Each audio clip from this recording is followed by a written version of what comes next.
We'll call the meeting to order. This is a public speak out. Please, to speakers, is a 3-minute period to speak. I'd also like to indicate a school committee woman, Denise Hurst, is joining us virtually. Denise, good health to you and speedy recovery. Thank you for your diligence to be on the meeting. And school committeeman Josiah Gonzalez sends his regrets. He has to deal with a family matter right now. With that, I will call the speaker, Rhonda Latney, please.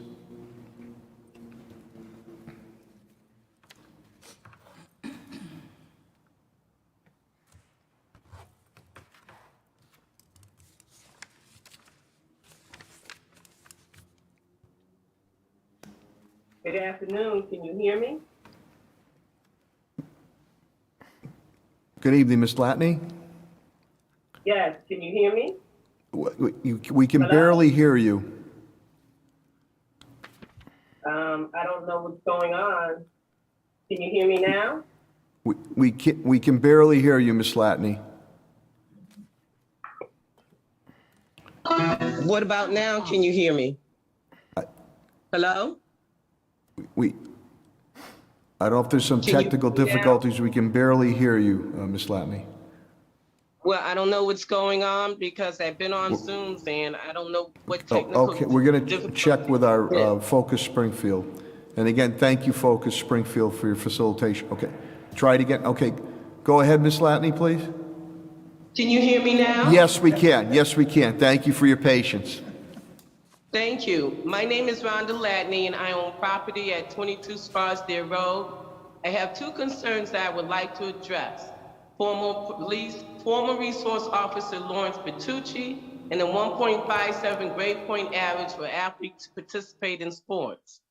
Former officer Lawrence Bertucci between 2018 and 2019 was employed as a I'll have to call the meeting. I'll have, Ms. Latney, you cannot discuss, please, and I'll have Attorney Melinda Phelps elaborate that you cannot discuss personnel matters in a public speak out type situation. This is not a personal matter.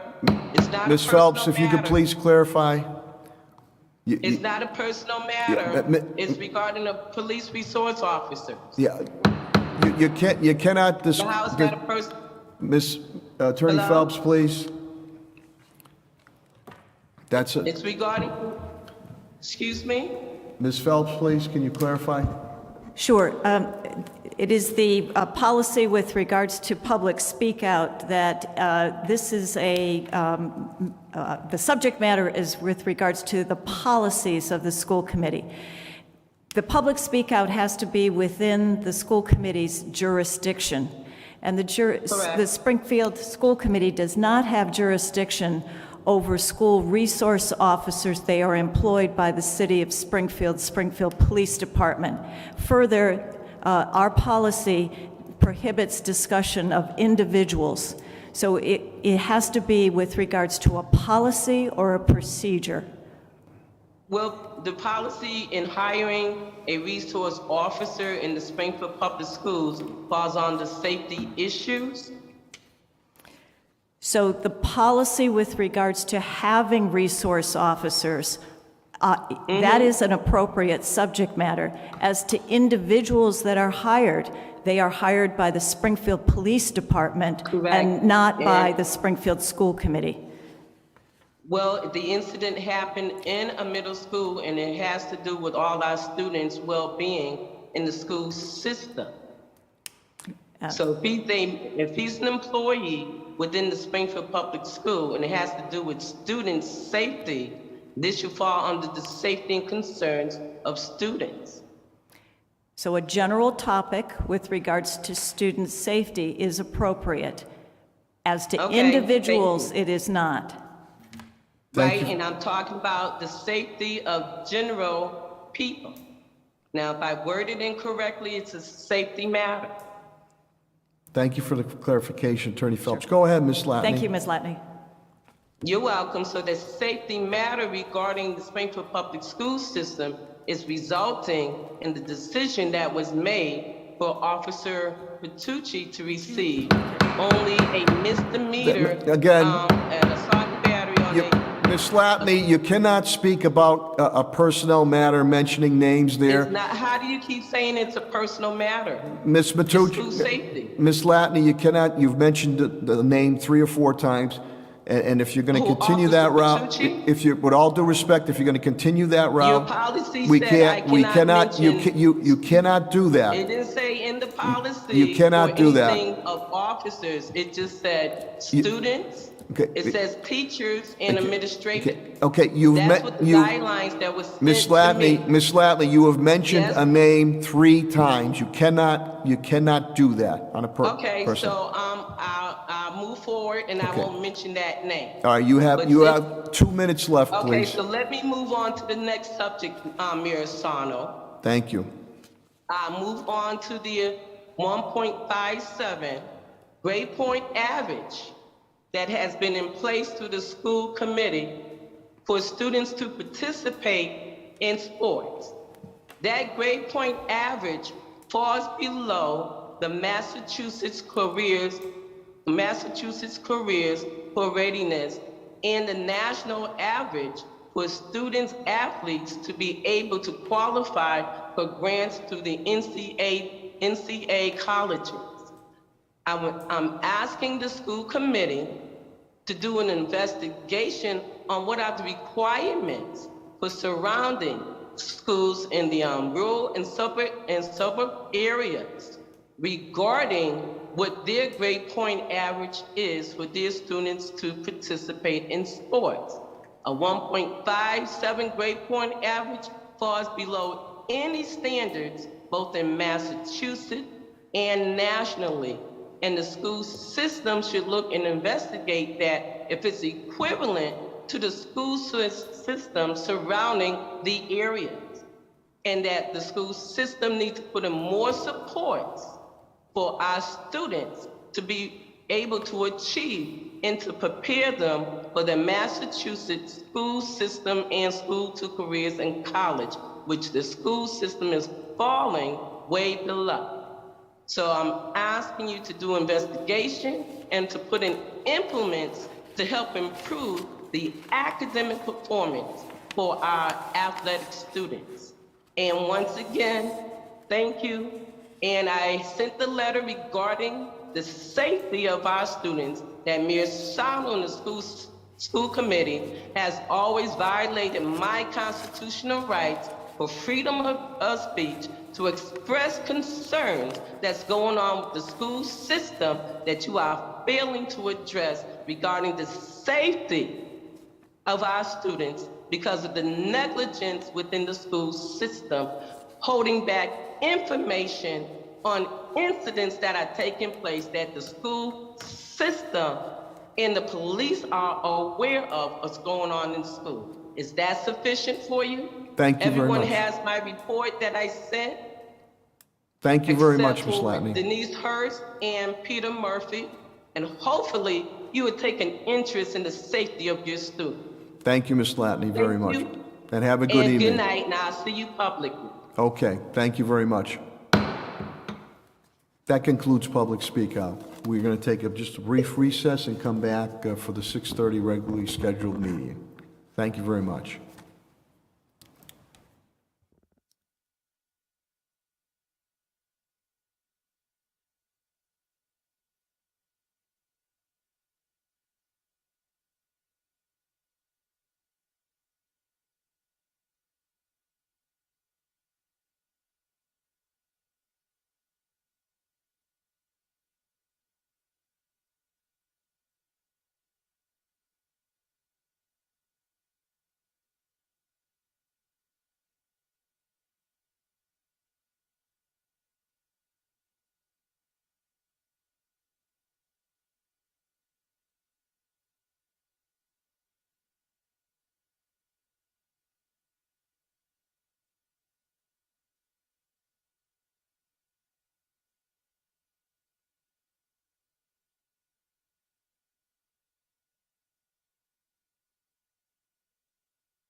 Good evening.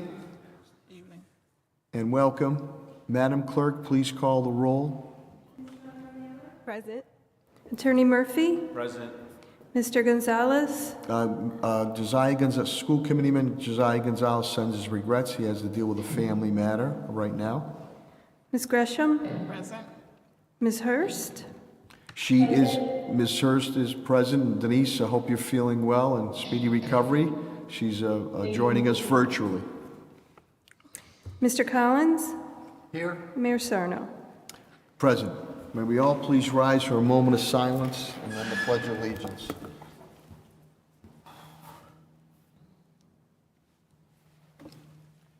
I pledge allegiance to the flag of the United States of America and to the republic for which it stands, one nation, under God, indivisible, with liberty and justice for all. Thank you very much.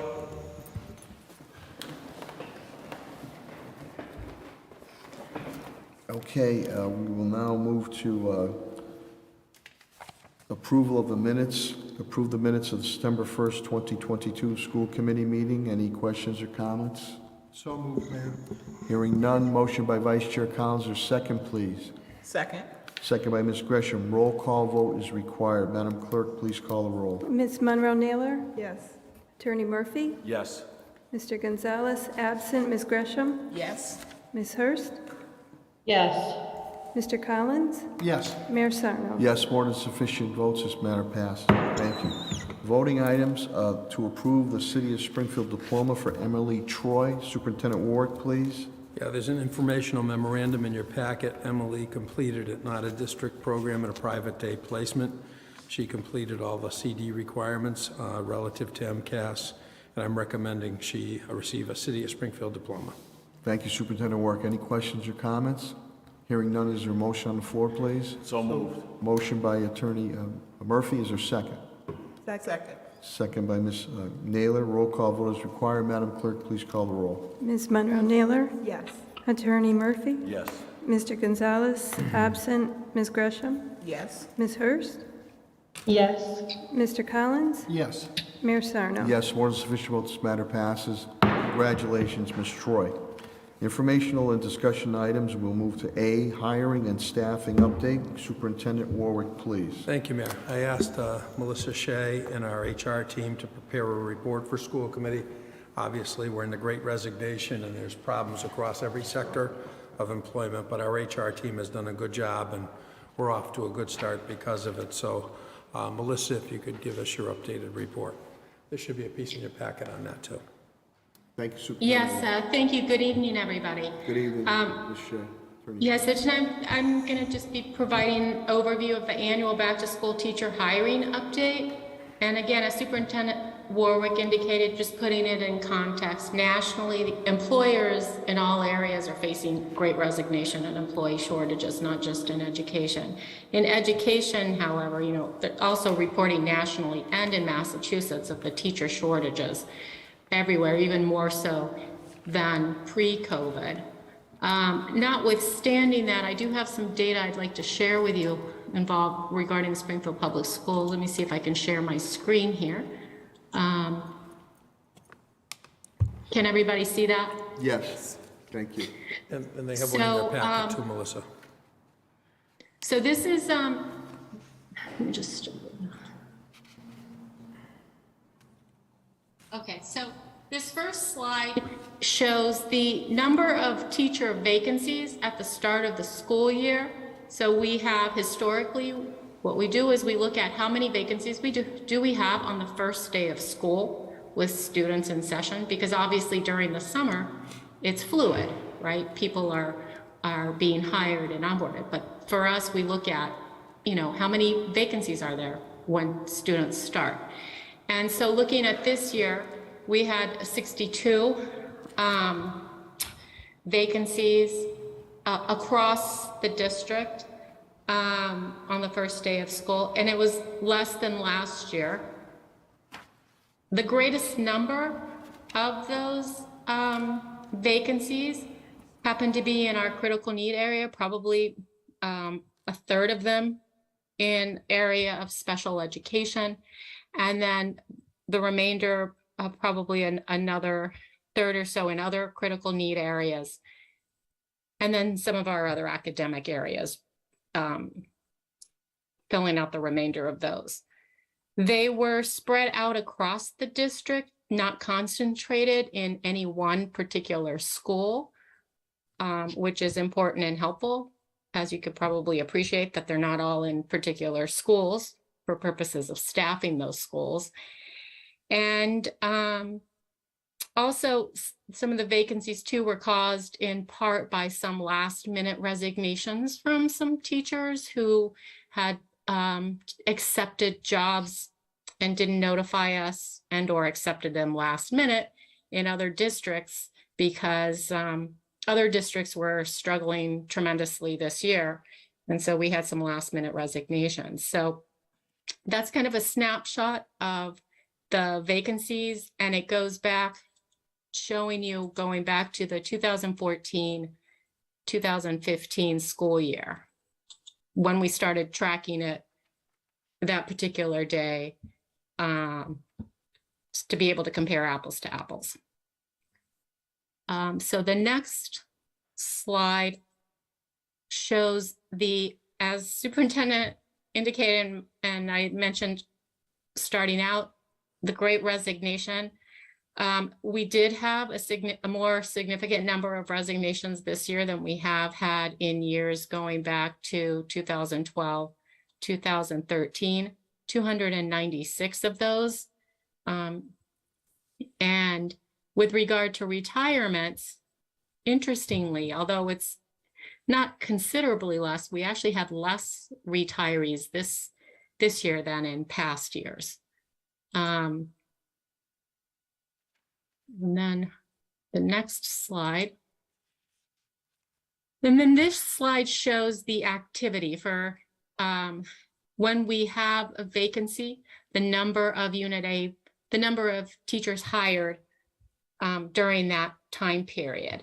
And again, this one shows the look back, the hiring season going through August 31st of this year for the start of this school year. So there were 235 teacher hires going into this school year. And that actually concludes the slide presentation. Thank you, Attorney Shea. Any questions or comments for Attorney Shea or Superintendent? Ms. Gresham, please. Thank you, Mr. Mayor. Thank you, Attorney Shea. So what does it mean, Unit A? Oh, yes, Unit A. Thank you, Mrs. Gresham. I did forget to mention that when I was going over the presentation. I usually try to remember to put that in there. Unit A includes, it's the teacher's contract, but the teacher's contract, Unit A, includes teachers, school counselors, psychologists. So those group of employees all fall within the teacher's contract. There's about 2,900 in that unit now. How many? About 2,900. Used to be like 4 or 5 years ago, we were about 2,450. So between the Student Opportunity Act, ESSER funding, we've added a lot to the mix, so we had to do a lot more hiring. We weren't just doing hiring to replace, we were adding position that all the schools got all the Opportunity Act money, thanks to the school committee. So they were doing a lot of extra hiring. So we actually have more staff in the schools than we've ever had before. Okay, all right. I have one more question. Yeah, go ahead, Ms. Gresham. Thank you. So the number of, what's the number of paras that have received their license and are now teaching as teachers? Do we have that number? Oh, I don't have that number off the top of my head, but I could certainly follow up with you. We do have quite a number. That is actually one of our pipelines, and we do have quite a number of paraprofessionals that did get licensed and became teachers. I can provide that slide to you in another, because we've tracked it for a few years, so I can certainly share that with you Okay. at another time. All right, thank you. But it's rather significant. You know, we've been working on that, so it's a great question, and it's rather significant. We've been doing a great deal of work on it. Valerie Williams has been heading that work, but they've just done a great job with it. So it's the most we've ever had. All right, Yes. thank you. Thank you, Ms. Gresham. Thank you, Superintendent Walker. Any other questions or comments? I have a Ms. question. Naylor, and then I'll go to Vice Chair Collins. My question is, do we have the data on the demographics for the folks that have retired or resigned or been hired. So a breakdown of the racial demographics as well as possibly gender. Yes, we do have all of those demographics, and I know Ms. Williams, and we did a presentation just this past, I want to say probably May or June, showing all of the demographics, and we'll certainly be doing a much more in-depth one again this year, showing all of that. We try to use the, again, to comparing apples to apples, we use the October EPIMS data to show all of that, but yes, we do have all of that information. Okay, yeah, that would be very helpful once it is compiled for us to be able to see that. That would be extremely helpful. And then the other question that I had a question. Oh, the other question do we track why people resign? Like, is it because of COVID, or was it because of they found another job, or like, do you categorize it in that way so that we are aware of why people are leaving the district? So some people don't give you a reason. They just say that they resign. We do exit surveys. So I know that's something that Ms. Williams, we do collect the data on that, and we'll be, hopefully be, I want to say hopefully, we will be getting, we send it out several times during the year. So we collect the information from the exit surveys for those folks that are willing to share the reason why they're leaving. Okay, that's helpful. That would be helpful information as well. I know that most of the time when people have exit surveys, they're usually pretty honest, but sometimes they're not. So it would be really helpful just to get an idea of what people are saying are their reasons, and perhaps if there's things that we can remedy to keep people on longer. Yes. you. Yeah. Thank you, Ms. Naylor. Well, let me go to Vice Chair Collins, who's next, and I'll go to Attorney Murphy. Kind of similar to what Ms. Naylor was asking, in the 296 resignations, can we try to get a handle on how many of those were due to the fact that people didn't get certified, either didn't make enough progress, or were certification issues? I think that's important information if whatever you've got to get for us. Yes, we certainly would know of those folks who didn't get certified. Yes, we could get that. And the other one's more of a comment. The spike in hiring in the 12-13 year, I think that corresponds with the year that we added intervention teachers. Because we hired an awful, like 445 that year. Yeah. Well, I know we were putting some intervention teachers in with the money, so that sounds right. Yeah, okay. Because that's just a real outlier there. And if my memory serves it, we had added a bunch of new positions. That's it.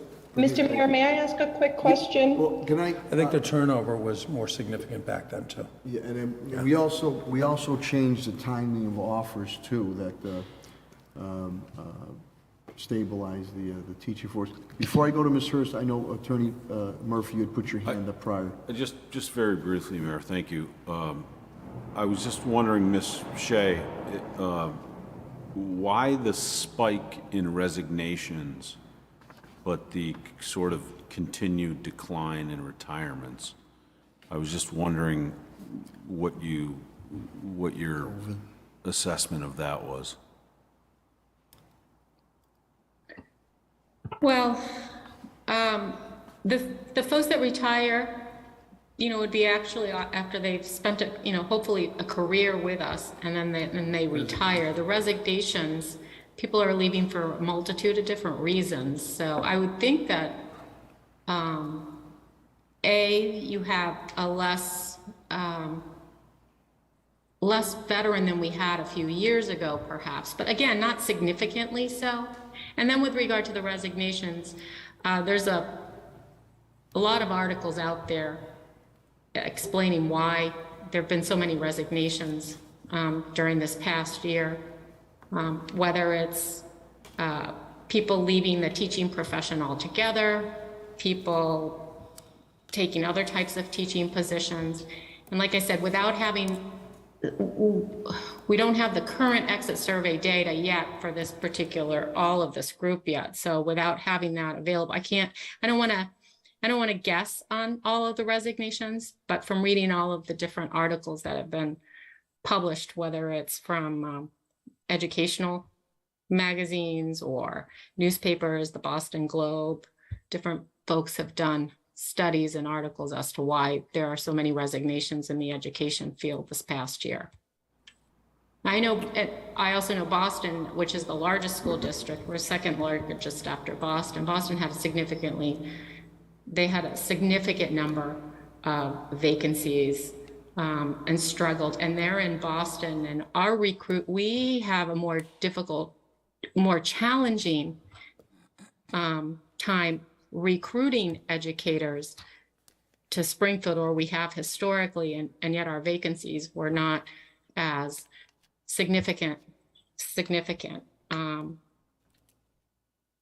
So I don't know if I answered your question, Attorney Murphy. No, that's good. Thanks. I know there's no exact answer, but thank you, Attorney Shea. Thank you, Attorney Murphy. And you have to feel, I'm going to go to Ms. Hurst, that COVID played a role in this, that people decided it's time to make a change on it. But, School Committee Woman Hurst, Denise, please. I'm sorry. No, that's okay. Thank you, Mr. Mayor. I was wondering if Attorney Shea could share, do we have the median age of those who have departed the district? And yes, we can get that. I can what send the- that to you. Yes, we have that data in our system, and I can send that. And what the median age is of our current workforce? I ask those Yes. questions because I'm thinking about the future trajectory. And while I understand that recruitment has been difficult, I guess I'm wondering, do we see a drop off? Are we seeing even more retirees in the years to come, even this year? What do those numbers look like?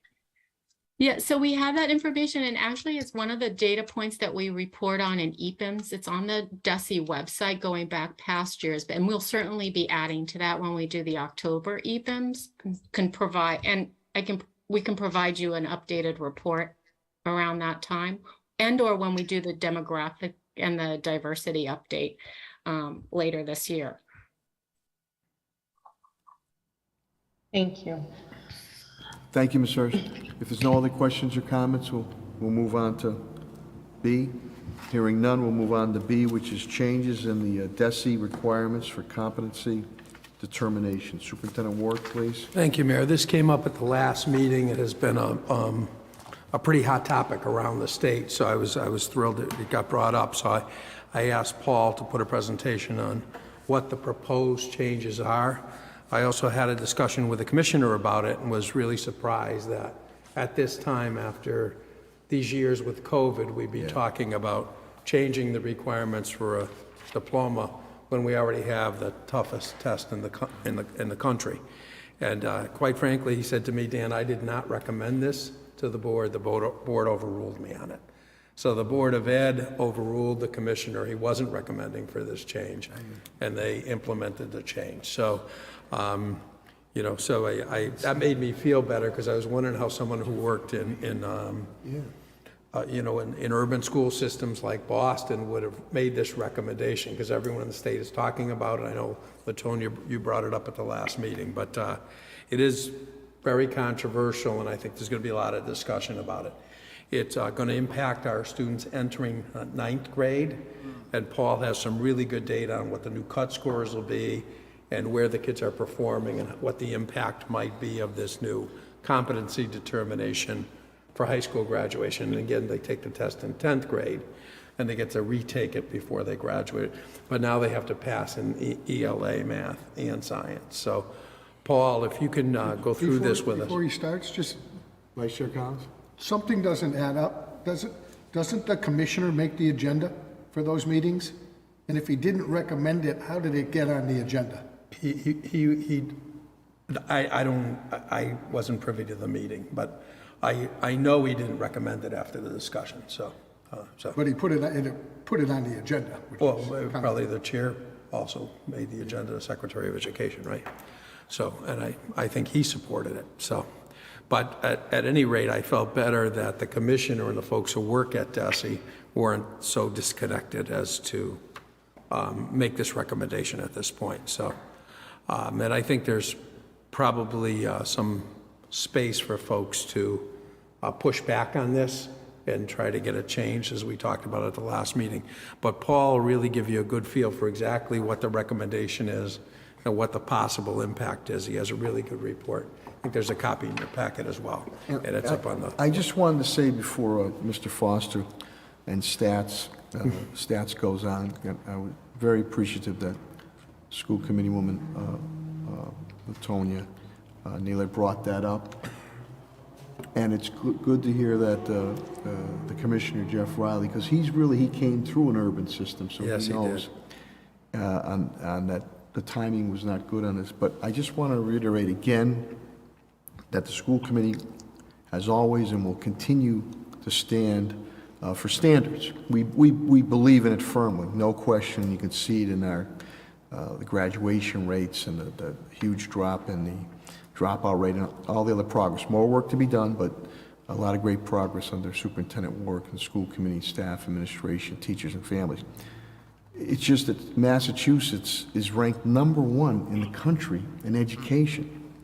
Massachusetts is ranked #1 when it comes to competency on tests with the MCAS. So to me, it just boggled my mind coming off of really 2.5 years of learning loss and dealing with a pandemic, all of a sudden say, bang, we're going to increase the requirements now. So, hopefully there'll be some legislative relief or pushback on it. But I just wanted to put across that we stand firmly. We're not going to get painted that we don't agree with standards. We agree with standards. We want standards. We push for standards, but they have to be not only realistic and challenging, but they have to be realistic too. Thank you. Thank you, Mayor. Mr. Foster, I'm sure other school committee members will have questions and comments. All right, well, good evening. I only have a few slides and you have it in your packet, so I'm going to walk through these. Let me just say up front, I'm going to talk primarily about the change that the board voted that starts with the class of 2026. It's important to note that they also voted that for classes starting a few years after that, they have an even higher standard. And so I'm not going to focus on that this evening, but it's important to highlight that they're kind of are 2 stages to this proposal that was passed by the board. This is not on the slide, but before I get into the change, I just want to remind you with the new MCAS, the scoring system changed a few years ago when we went to the next generation MCAS. So I just want to refresh your memory on the way the new scoring system works. You'll recall in the past, it went from, I'm blanking on where it went in the past. So I'm just going to talk about how the scores are now. But the scaled scores that students receive run from 440 to 560. And the way the scores work presently, a 440 to 469 is classified as not meeting expectations. 470 to 499 is classified as partially meeting expectations. 500 to 529 is considered meeting. 500 to 529 is considered meeting expectations, and 530 to 560 is considered exceeding expectations. So it's just important as you look at these to know that is the range we're talking about in terms of the new scaled score system. But it's also important to understand that the meeting expectation standard, that 500 threshold on the next generation MCAS, is a higher standard than the proficiency standard on the previous MCAS. I think it's just important to highlight that because when the new test came in, the bar also moved in the sense that what it meant to be meets expectations was a higher standard. And we know that because students who were scoring proficient under the previous system became partially meeting expectations under the new system. So I just want to make sure and highlight that. So going to the change, and you can see a summary of it here. 2 things have changed and 2 things haven't changed. And again, this is for the class of 2026. So that is this year's 9th graders.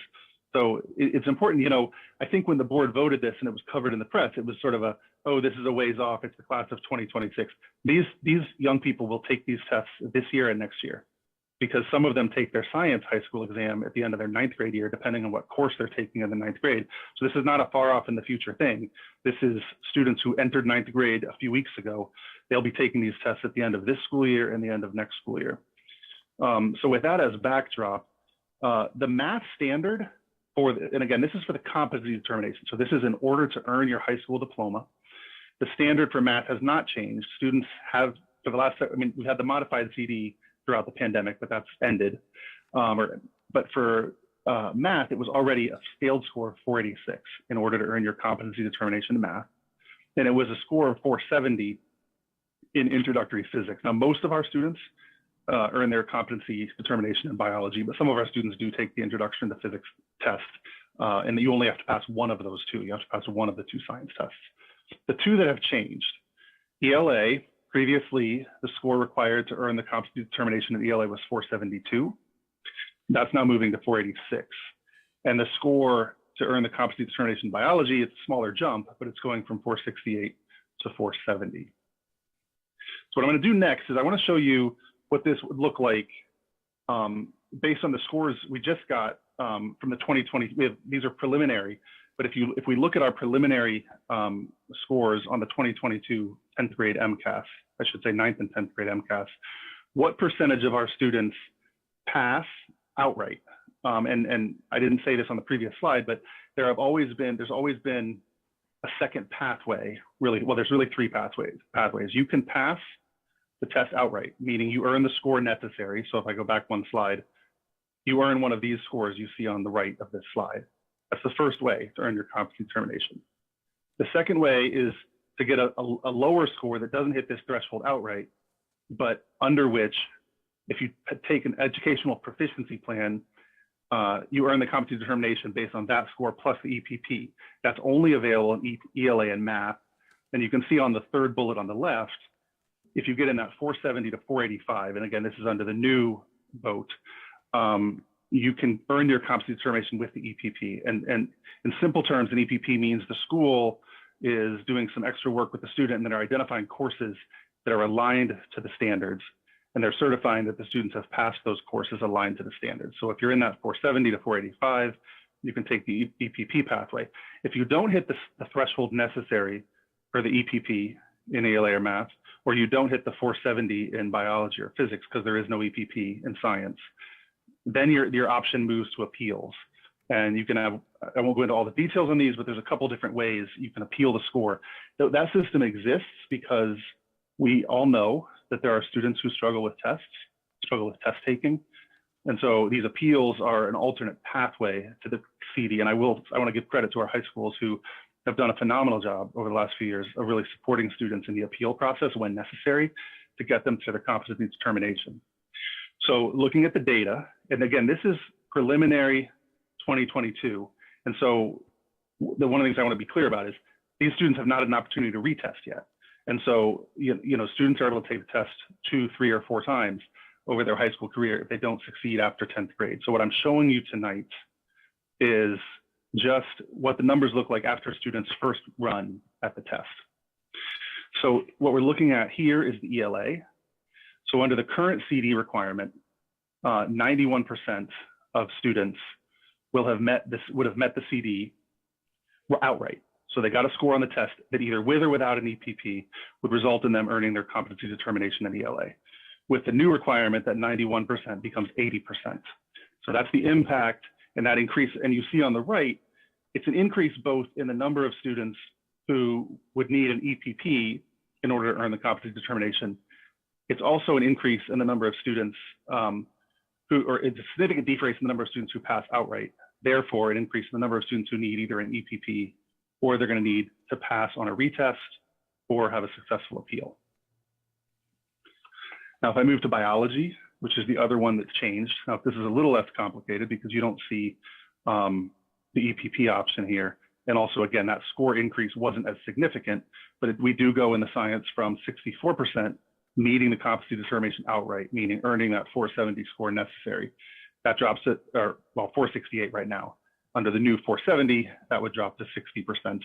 And one of the things I want to emphasize here is when you see these 61 additional students, again, credit to our high schools for the work they've done to support students on the retest process and on the appeal process. But it does mean certainly a significant increase in work at the high school level to get students who previously were earning that CD outright with the score they got the first time they took the test, needing to do retesting and or go the appeals route. And then this is just what it looks like in math and introductory physics. And again, those threshold scores are not changing for the class of 2026. So that's why you don't, there's no change in the CD requirement. There's no change in the percentage of students who are meeting it outright the first time they take the test. So that's really the very short version of what these changes are and what these changes mean for our district. I will say that the last thing I'll say is the subsequent change that the board is talking about for the class of I believe class of 2030, which are current fifth graders, is students having to score 500 on the test in order to earn their competency determination outright without benefit of an EPP. And so that's the next piece that the state currently is saying they're going to do with a subsequent set of students later. So I'll leave the slides up in case you want me to circle back to any of them, and I'm happy to take questions. Thank you, Mr. Foster. Thanks, Stats. Any questions or comments? Okay, hearing none. Vice Chair Collins. Just a comment, Mayor. I'm going to ask Legislative and Contracts to hold a meeting. I'm hearing that other school committees are pushing back, and I'm going to ask them to hold a meeting to discuss that and then bring forward a recommendation to the committee about whether they think we should push back through our legislatures and just push back at this. So I'm going to ask the Legislative and Contracts Committee to hold a meeting on that topic. So anybody who's interested, I would say go to that meeting. Thank you, Vice Chair Collins. Any questions or comments? Ms. Gresham, I have yes? a question. So, so they would have to appeal or retest? Is that two different things or no? Yeah, They fail. yeah, so the retesting, the kids can take a retest, and if they Right. pass, they're fine. Right. If they take several retests and don't pass, there's an appeal process where they can look at their grades and everything else, and they consider it based on that. Okay. So they're two different things, and the school helps with both. Okay. All right. Perfect. Thank you. Thank you, Ms. Gresham. Any other questions or comments? I have a comment as well. Ms. Naylor? I don't know if I missed it, but I know that normally at the MASC conference, we have the delegate assembly, and I don't recall yet seeing what they're advocating for. Have you seen anything yet, Chris? No. Because I think this is something that we can ask for them to put on there, so that it's not just about the individual school districts, but also having the entire body of the MASC and hopefully the MASS as well to advocate for this, because when you look at this data, this is scary. And not only that, when you think about the capacity of what our staff already have to deal with, and now to add this as another thing for them to deal with to ensure that our kids are getting what they need, or teachers to be more concerned about trying to help kids pass the MCAS because they don't want to see them not graduate, that is just really not good. So I'm really still in shock that this was passed, but I think equally, as much as we can advocate from all angles, is definitely going to be necessary. Thank you, Ms. I'll Naylor. definitely be pushing it, going to urban superintendents tomorrow with MASS, and we'll push at the MASS level too. I've talked to a lot of my colleagues. So I think everyone needs to push back because this really wasn't well thought out. And it's really not coming from educators, it's coming from people in politics. I know. For an agenda, not for educational reasons, to support our kids. Thank you, Superintendent Worth. Mayor? Ms. Hurst, I'm sorry, Ms. Hurst, yes? Yeah, I don't know if you guys can see my hand up, but just I think. Now we do, yeah. Oh, okay, I think this is great, but I was wondering, I said, oh no, I wonder if they can see. So to Ms. Monroe-Naylor's point and Vice Chair Collins, I was going to suggest the same thing, that there is a resolutions clinic, and I do not believe that it's been held yet. And I believe it's Wendy Rua out of Agawam who's hosting it this year, and we could put forth a resolution that could be considered by way of the MASC, as well as also doing our own legislative and advocacy subcommittee. So I haven't seen anything come out either, LaTonya, and last I heard was that it was Mrs. Rua from Agawam that was supposed to be hosting those resolution clinics.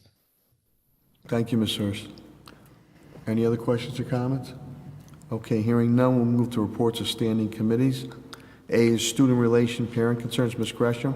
No report, Mr. Mayor. Thank you, Ms. Gresham. B is Building Maintenance Committee, Vice Chair Collins. No report, Mr. Mayor. Thank you, Vice Chair Collins. C is Legislative Contract Committee. Again, Mr. Gonzalez sends his regrets, just dealing with a family matter. Curriculum Programs Committee, Ms. Hurst, please. No report at this time, Your Honor. Thank you, Ms. Hurst. E is Budget and Finance Committee, Vice Chair Collins. No report, Mr. Mayor. Thank you, Vice Chair Collins. F is Vocational Education Committee, Attorney Murphy. No report, Mayor. Thank you, Attorney Murphy. G is Technology Committee, Ms. Monroe Naylor, please. No report, sir. Thank you very much. School Safety Committee, Ms. Gresham. No report at this Thank you, time, Ms. Mr. Gresham. Mayor. And again, Diversity, Equity, Inclusion, Mr. Gonzalez again sends his regrets. He's just dealing with a family matter right now.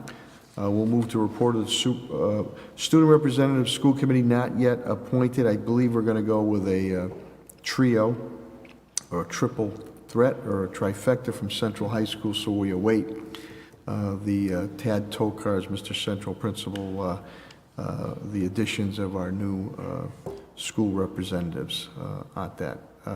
Report of the Superintendent, Superintendent Warwick. Thank you, Mayor.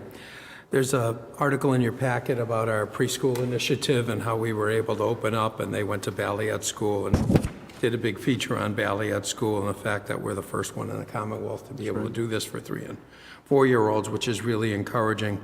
Right now, our preschool numbers are up to 1,900. Wow. They were 1,350 last year.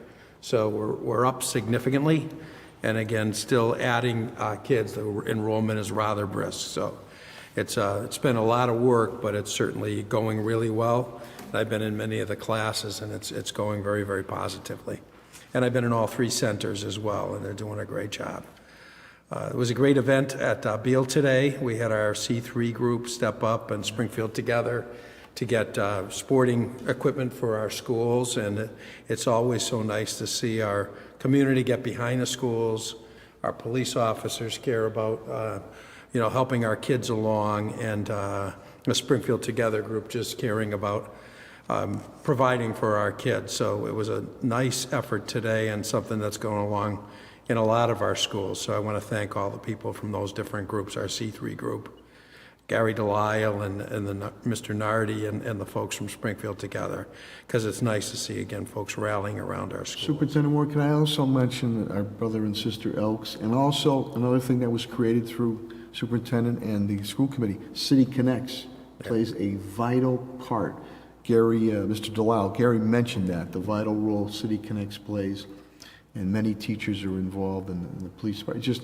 And we want to thank Dick's Sporting Goods and Equipment, a nice $10,000 check to help. And it was multiple, I think it was a half dozen schools that are going to get Right, stuff. yeah, no, it's good. They're going to continue to work with us. But I had high praise for the City Connects effort in providing the wraparound services, which are so vital in the community, especially when you're trying to recover from a pandemic. Made 17 school visits so far. The schools are really back to normal. Our attendance has improved and is really back in the normal range. We're over 90%.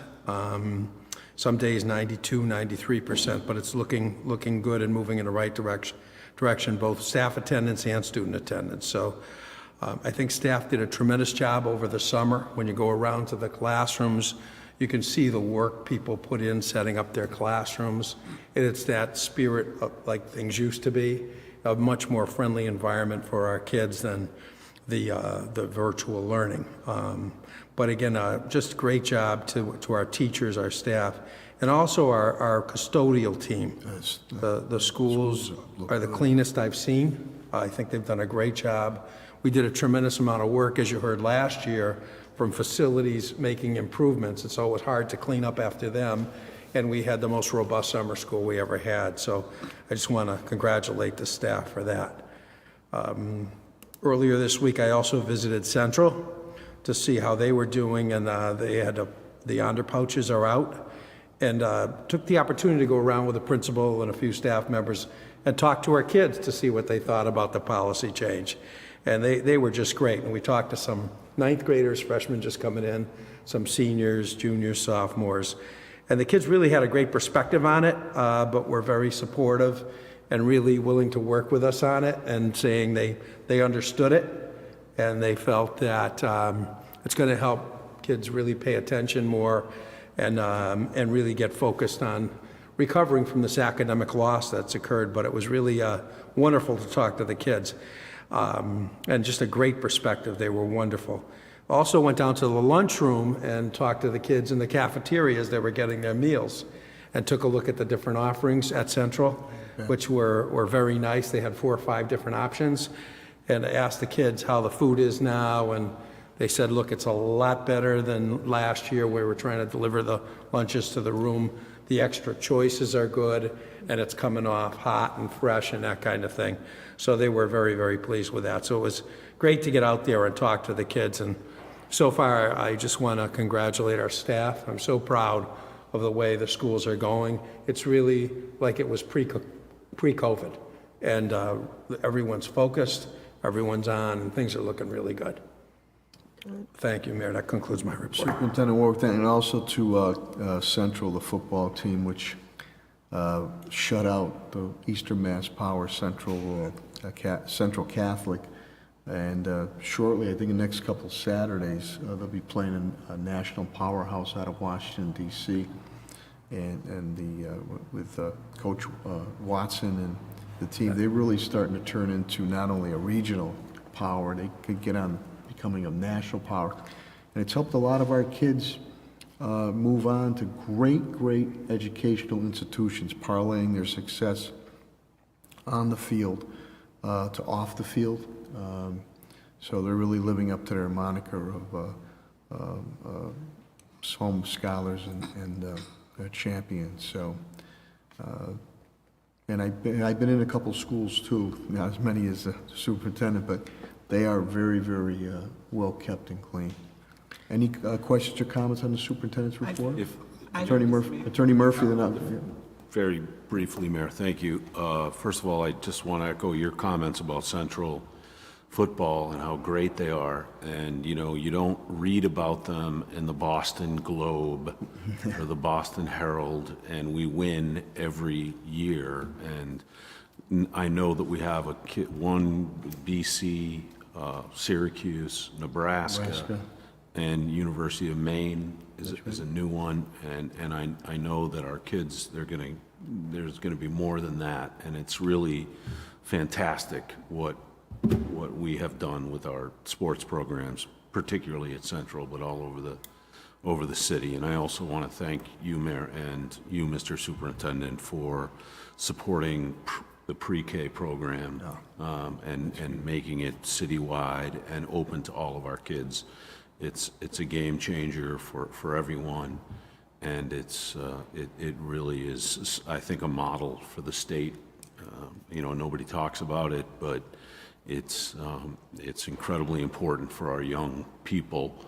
And I just very much appreciate your support, Mayor, and you, Mr. Superintendent, for implementing those programs, because that's going to help us, you know, for the next several decades. So thank you. Thank you, Attorney Murphy. Any other questions or comments pertaining to the superintendent's report? Ms. Gresham. Thank you, Mr. Mayor. So Superintendent, I have a couple of questions. So with the 3 preschools, it was the L's, Valiant Preschool, and ECEC. Okay. So the bus picks up at 3:30 in the afternoon? The day concludes at 3:30 in the afternoon. In the afternoon. Yeah. And I think these schools are pretty highly, have paraprofessionals staff, right? I'm sorry? So they're highly, they have a lot of paraprofessionals in those schools. Those schools are rich in paraprofessional staff. Right. Yeah, that model is has a I've been getting paraprofessional calls. staffing. I've been getting calls because paraprofessional hours are 8 to 3:30. And a lot of time the buses are either 15 minutes, 20 So if minutes. the buses are late, the teaching staff is supposed to work the extra 15 minutes, because they're supposed to work either 15 minutes before or 15 minutes after. So the paraprofessionals should be leaving at 3:30, and the teachers should be doing the Taking bus over. duty. Okay, From okay. 3:30 to 3:45. Because I In the know- morning, the paras can help because they're there anyway. They Right. work the 8:30 to 3:30 with a half-hour lunch. Right. So they should be leaving at 3:30, and the teachers should be doing the duty in the afternoon. Okay, all right, because they was wondering, I know there's been some times when they had to stay late. Yeah, they So they should was talk to their wondering- principal. The principal should be organizing it around the teachers. Okay, Yeah. because they was wondering how they would be compensated for that time. They should be compensated for the time, but they actually have teachers that should be on duty at that time. Okay. That's the way it should be organized. Okay. Yeah. All right. Yeah. all right. Thank you, Ms. Oh, then my next question ahead, yes. is, I'll get to you, Ms. Hurst. I see your hand up. my next question is, who is the psychologist for the district and the pediatrician? So our psychologist, the head psychologist, Dr. O'Neill. Dr. who? Dr. O'Neill, O'Neill? yeah. And the pediatrician? The pediatrician, I'd have to talk with Jeannie about who the pediatrician assigned is now. Okay. All right. But Jeannie can get that for us. All right, and my last question is when will they do the literacy screenings on kids K through second grade? Do you know when they'll be doing those? The sc- I would say they're already doing them, yeah. Oh, they are doing them Yeah. now? Yeah. They started, okay, all right, perfect. Thank you, Ms. Grisham. Ms. Hurst, please. Thank you, Mayor. Really quickly, I hope you guys can hear me. Yes. I just wanted to double back to all of the accolades that we were giving to Central, and I know I'm a bit biased as an alum, and I know that there are great things happening throughout the entire district, and particularly with all of our students. But I just wanted to share this quick story that I called Dr. Tokars and shared with him on the second day of school. I happened to be off, and it was the second day of school, and I was coming down Roosevelt Avenue. So I was at the corner of Roosevelt and Bay, and Central had just let out. And I know that folks may have their own opinions about panhandling, but there were these 3 kids that were crossing the street, and there was a panhandler at the bottom of the corner there. And the 3 kids got together, and I was waiting for the light to turn, and you could see all 3 of them going through their pockets and taking out whatever snacks they had to give to this gentleman. And it was just so compassionate. And I'm telling you, every car that was stuck on Roosevelt watched these 3 kids pull out whatever dollars they had or coins they had. And one even had like a Nutri-Grain bar, and walked it over to this gentleman. And it was just the kindest display. And I called Tad right away, and I shared it with him. And I happened to be on the phone with my husband, and I was telling him what was transpiring. And if you know me, I never ever have cash. And he says to me, you have to turn around and give them whatever you have, right? Because some of our kids don't have to even give. And I ended up having $20 on me. And I turned around and I said to the kids, here, split this for your kindness in giving what you had to that gentleman. And they were just like, Miss, you know, don't worry about it. We just wanted to be able to give to him. And one student in particular said, I remember never even having a quarter. And today I had enough to give to him. And so I just wanted to share, because it's just been sitting on my heart since that day. And we were talking about them being athletes and scholars, but I just wanted to share they're also very compassionate students as well. Thank you for sharing that, Ms. Hurst. It really shows a side that a lot of times is not reported when it pertains to urban student bodies throughout the media in the country, that there is compassion. And thank you. That was very heartfelt. Yeah. Thank you. Any other questions or comments? Mr. Mayor, I have a question. Yes, Ms. Taylor. It kind of piggybacks off what Mrs. Gresham was going to ask. I was going to ask one of the same questions, because I've also received calls from paraprofessionals as well about the timing for the buses. But in general, what is happening with the buses? Because there's been a lot of complaints from people about the bus scheduling, myself, I've received several text messages in the last 2 weeks of buses running late or not coming on time or drivers not showing up or whatever the case may be. And I know that part of it is the challenge of staffing, but what are we doing as a district to really deal with this? Because it's not acceptable for kids not to be able to make it to school if there's no bus. No, it's a good point. Actually, they had plenty of staffing to open up the year because we shortened the number of routes they had because there was some rezoning done. So they actually are fully staffed, and we've had a lot less complaints than most years. So I'm not going to say every bus runs on time to every day because there's little pickup glitches and things that go on, but this is our best start ever with the buses. They're really going well. There's been few problems. Anytime we have a problem, let us know and we'll work on it. But Mrs. Duncan has been very responsive and we're on top of things, but the staffing was much better than the last few years because of that efficiency piece with cutting some routes.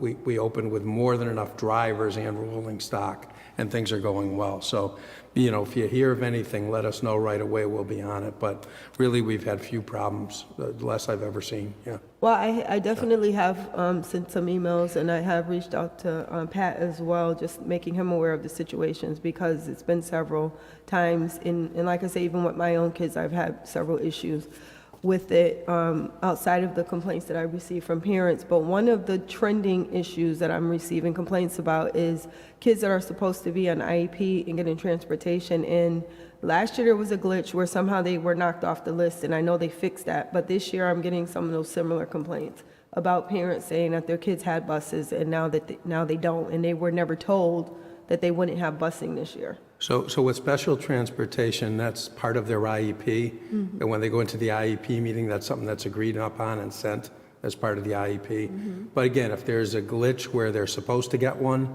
but sometimes when they move on to the next level, the team feels that they no longer need the door-to-door transportation, they go back to general transportation. But if there's a question, if we can get it to the principal or just get it to us and we'll follow up on it, Deb Duncan, Pat Roach, or I. But we'll work on them. But that's agreed upon in their IEP. And it's an individual decision for each special ed student, whether they need it or not. And it's based on need. Okay, and then the third piece around transportation as well is, and I might have brought this up maybe a year or so ago, maybe before COVID. We have a lot of staff that work for the district as well, and they have kids. And I know that we have certain stipulations in place regarding transportation, but I wonder if there is an opportunity for some creativity around how do we support these families who work for us, who are doing a great job, but now these timing of the buses or the timing of the schedules now doesn't permit, either they are forced into a situation where they have to think, I quit my job, or I have to make sure that I'm home and available for my kids to be able to get on the bus. And I'm not quite sure what, each person has their different situations, but I think that there has to be something that we can do. I know we used to have before school programming. I don't know what that looks like. I don't know what age group it starts, what grade level before and after school care starts, but I know that, especially with ESSER funds, there has to be some way for us to creatively come up with something to keep our staff. And part of the reason why I asked those questions earlier about resignations and things is that I've had a lot of people say to me, I can't make it to work on time. I love working for the district. I love being a paraprofessional or whatever the case, but there's no before school care, there's no after school care, so I have to be able to get my kids, so just wanted to share that. But I think overall, after COVID, we're doing a really good job, so I don't want to sound like I'm complaining, but I also want to make sure that we're aware of just some of the challenges that folks are facing. So I think with the before and after school care, there's a lot of vendors that provide that, and they can actually do that better than we can. Our workforce is at this point a little drained and a little tired, and to add to their day to try to run those programs, folks are really kind of tapped out. But there's several agencies that do that, and some of the schools have partnerships with them. And we'll keep investigating that and provide as much as we can for folks. The bus schedule, we triple tier our buses. So our buses have to make a high school run, a middle school run, and an elementary run. So there's not a lot of flexibility around the busing piece, but we'll keep trying to explore opportunities. We've been really busy with getting this preschool up and going. And, getting things back to normal. But that's something we've worked on a lot in the past with folks and we'll continue to work on. Absolutely. And I mean, the same issue that we're seeing in general, we're seeing it everywhere. So when you talk about before school programming, they are waitlisted. Everywhere is waitlisted. Transportation is waitlisted because either they don't have staff or whatever the case may be. And so I don't think that is something that we can solve on our own. I think it's a community issue.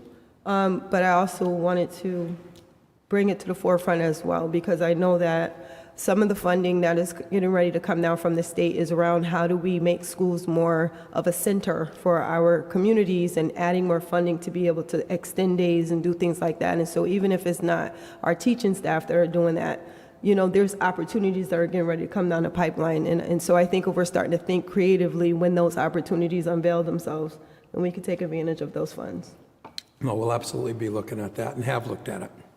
Just on a side note, intangible, we have done a lot of, we picked up the pace tremendously under Director Signoli, Chris Signoli, DPW. We're doing a lot of infrastructure improvements.